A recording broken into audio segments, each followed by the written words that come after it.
Christian, on continue notre dîner de fête. Pour les rouges, qu'est-ce que tu nous conseilles? Alors les rouges, c'est vrai que là c'est quand même le grand choix parce qu'on va trouver évidemment différentes régions, différents profils de vin rouge, que ce soit des rouges légers ou des rouges puissants en fait. N'oubliez pas de l'adapter en fonction de la puissance de votre plat. Si vous avez un plat qui est plutôt léger et délicat, choisissez un rouge plutôt tendre.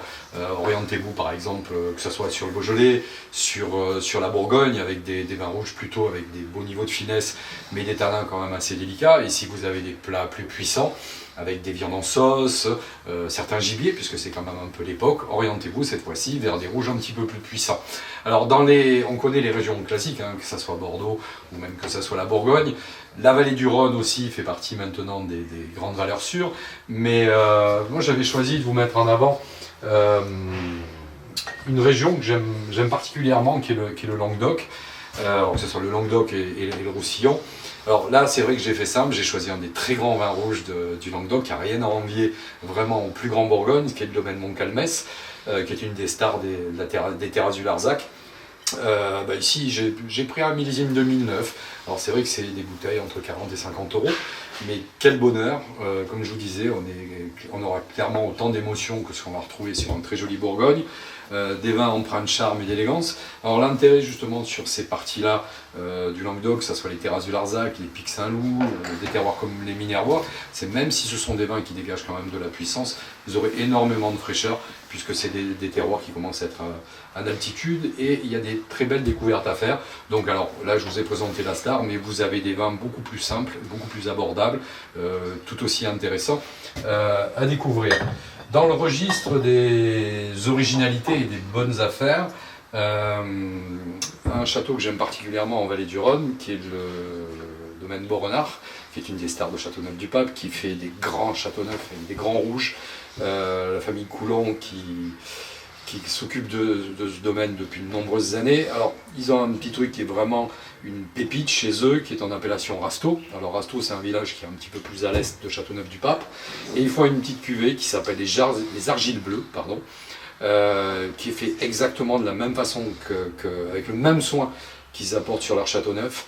Des vins avec un caractère assez épicé, assez affirmé. C'est une très jolie découverte, c'est des vins qui sont à moins de 20 euros. Ça, c'est juste génial. Alors, après, dans la catégorie des grands plaisirs, bon, les Bordeaux, on n'en parle plus.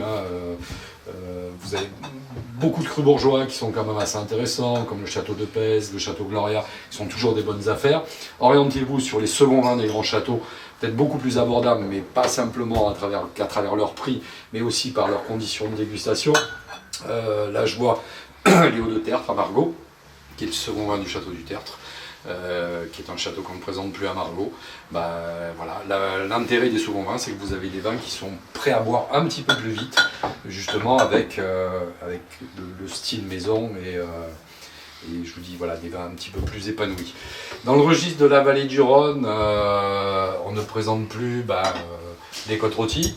Donc là, les champagnes du Seigneur de chez Jean-Michel Gérin. Dans les côtes rôties, vous retrouverez beaucoup de très grands vignerons, avec une orientation qui est intéressante ces dernières années sur les côtes rôties, avec des vins qui sont beaucoup plus tendres, beaucoup plus travaillés sur la finesse. On va laisser la puissance à nos amis d'Hermitage. Et sur la côte rôtie, de plus en plus, moi je trouve qu'on a des vins qui sont extrêmement féminins et qui deviennent très intéressants.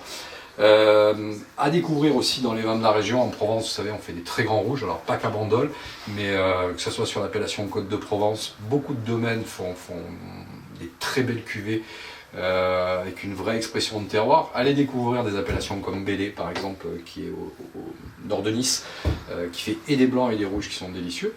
Et peut-être un peu plus vers le nord de la région, dans la région des Baux, vous avez quelques stars comme Dominique Ovette, au domaine Ovette, qui fait des rouges plein d'élégance, dans un profil très bourguignon, très vallon qu'on ne présente plus non plus, un peu plus sur le registre de la puissance.